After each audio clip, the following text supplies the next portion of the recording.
Sorry it's been so long. I went to a family reunion, I stopped by VidCon for a little bit, met some of my heroes. Look, it's proof! Went to Disneyland! And now we are moving out of our apartment, so it's been pretty busy. Yeah, so just thought I would start with that. Also that I missed you. Okay, so I both enjoy and despise a full 180 turn when it comes to a good book series. You know, when things go from 0 to 10 real quick. Because on the one hand, it's these turns and twists that make series so fun and exciting. On the other hand, my stress levels are easily affected. And I am delicate. See, Crown of Midnight went from 0 to infinity. I can't believe how crazy things got in just one book. So now I can actually say something like, I remember the good old days when there was that cute little death competition and those fairy demons. Oh, things were simpler back then. Wasn't all that so nice? And I'm not joking, because things really were simpler back then. Comparatively, those are the good old days. The death competition. Good old days. Now suddenly, everyone you love is dead and magic is just slapping you in the face with the force of a truck and my ship is dead. Honestly, I don't know which thing is the worst thing.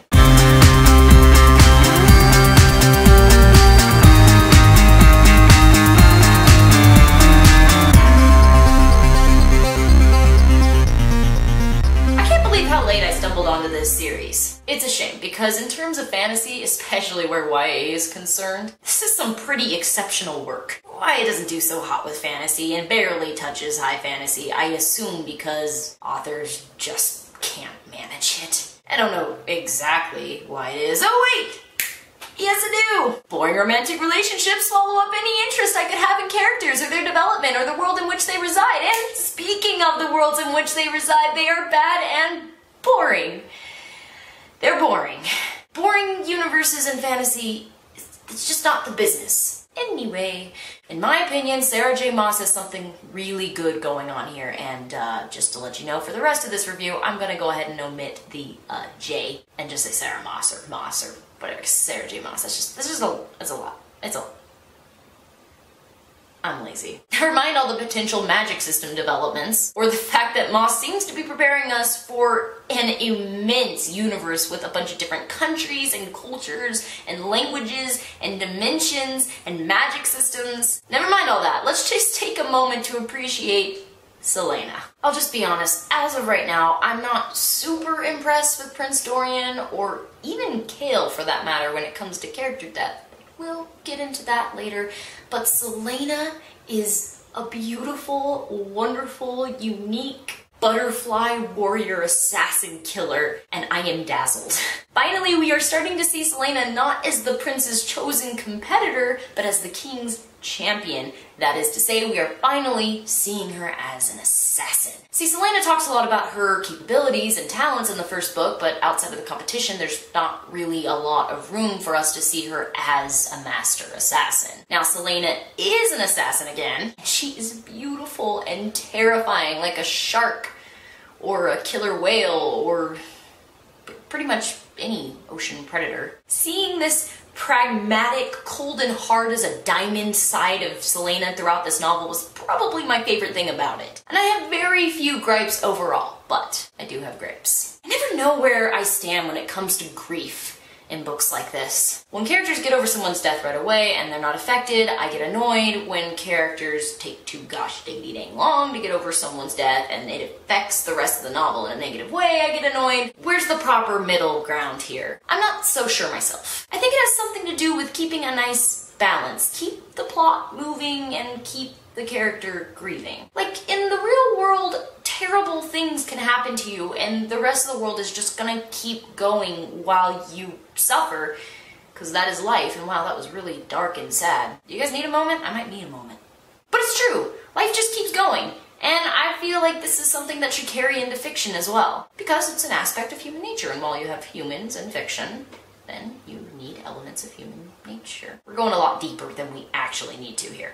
But anyway, this is where things get tricky for me. See, I'm not actually sure what my complaint is. It's not that the entire plot came to a screeching halt after that one death, you know which one I'm talking about, so much as that the effects afterwards, I feel like, weren't the best writing choice. Like, what do you think about the way Celaena handled the death? Because from where I'm standing as the reader, the best assassin in the world would probably handle it with a little more calm and cool, at least from the outside, and not flipping out and making stupid decisions. Now, it's true, grief does affect a person, obviously, but I feel like it would have been better if this was written more like an internal struggle. And Celaena isn't just a person. We've been told again and again and again, she is the best assassin, the king's champion, the ultimate killer. Not just a good assassin, not just a good killer and a great fighter,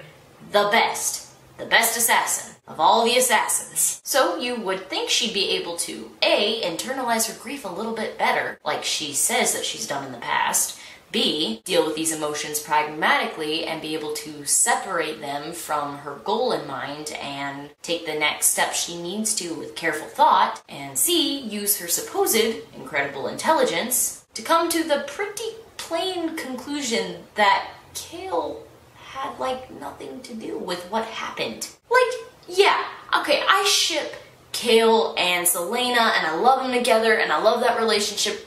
Yeah, sure, but, you know, I do understand. I do understand her breaking things off with him. I understand her practically correlating the thought of him with the thought of the dead person. That makes sense. I understand. That makes sense. But I was surprised by Celaena's childish and impulsive fault dumping. I repeat, I need to make this abundantly clear. If this were any other character, it wouldn't be that big of a deal. But if I'm to believe that Celaena is the ultimate assassin, the best of the best, I'd kind of like to see that displayed emotionally, not just in combat. Like, if she's gonna frazzle out every time something big happens, then not the best assassin.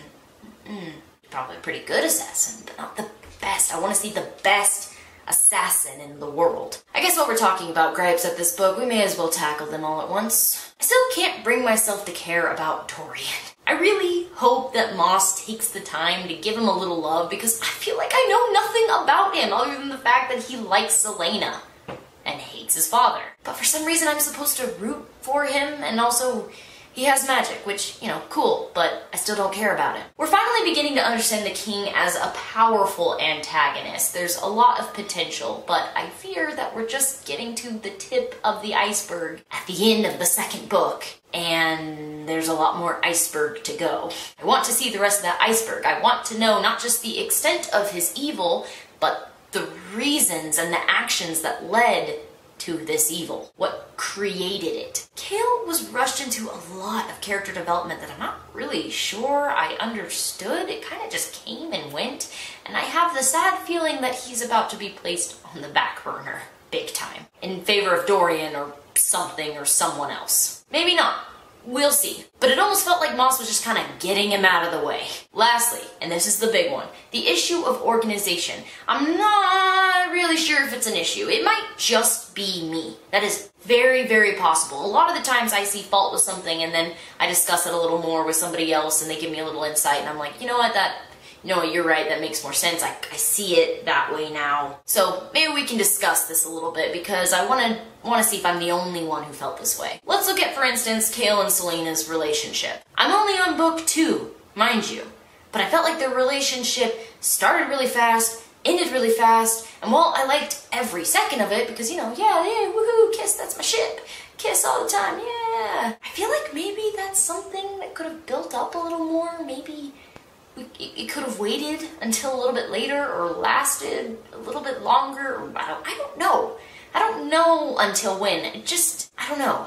I guess to sum up my complaint, there were times in this novel where events went too fast, too slow, or felt out of place. One example is the relationship. Another is, gosh, pretty much every part involving the rebellion. And I don't know, little moments. Maybe there are some you can think of that I can't. See, that's the tricky thing. I'm only on book 2, and I need to see the series of events unfold a little bit further before I can come to a legitimate conclusion about this. Basically, sometimes I'm worried Maas is bitten off more than she can chew. Sure, there is a lot of potential here for great things, but we keep getting introduced to more and more potentially great things. It's kind of building up. Plots, characters, creatures, what have you. And then nothing. They fade off behind some massive combat scene, which, you know, I love a good combat scene as much as the next guy. But I hope to heck that there is some payoff in the future. Now that I'm talking about it out loud, even though I liked this book better than the first book, I have a feeling it's not gonna be at the tippy top when I finish the series. It's less of a standalone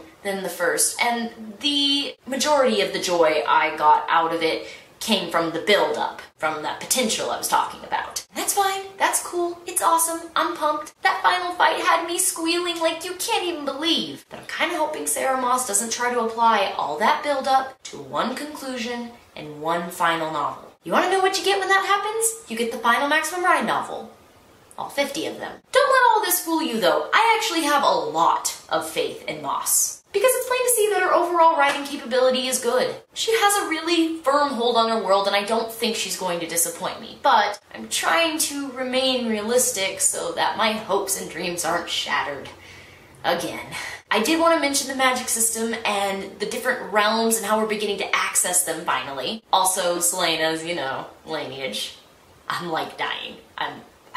Oh my gosh, I'm so excited. One thing is for sure, we are finally starting to see that massive overarching plot. It feels kind of questy, which I dig. I really dig that. It's very good old-fashioned fantasy. I have the feeling that Selena's about to get a whole mess of character development dumped on her, which I am psyched about.